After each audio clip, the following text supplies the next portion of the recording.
vô tầm mình nè đây căn là chua từ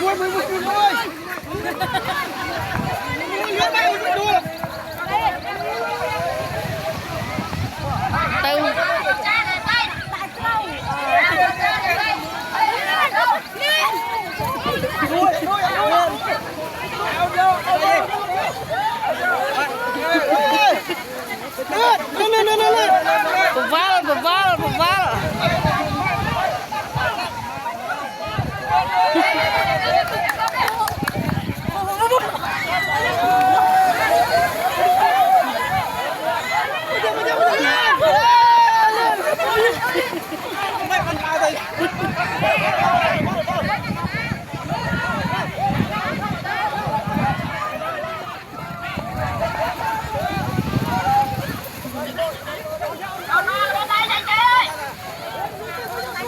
Mày đắt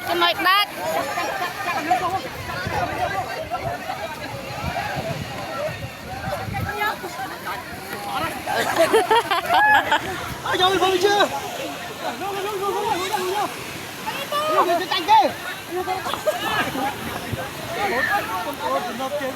đắt mà chân đáng xưa là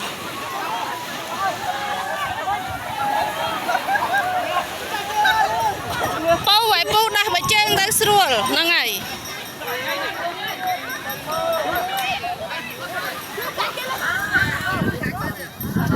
lên toàn cha như lên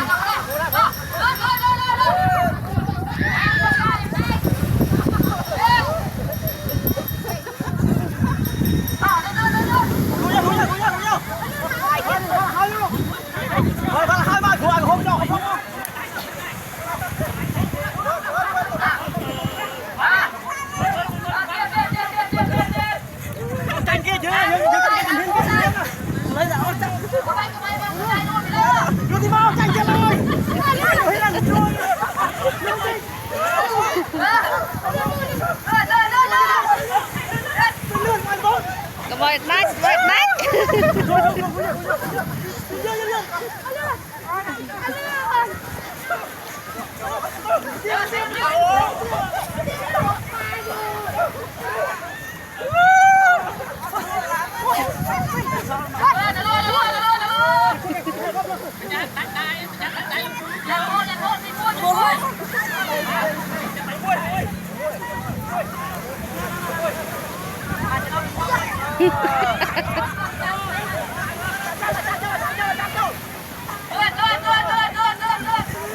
Cô chán rồi đấy. Chán phê chưa thì đây chán thật đấy. Ở đây chan cái sợi ao nhá.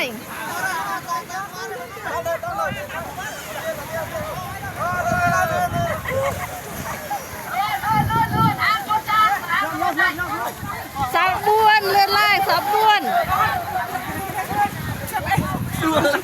Tiền vâng cho mấy đùa cho nó.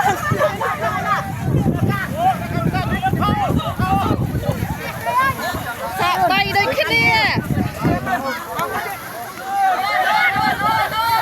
Chết tháo lên.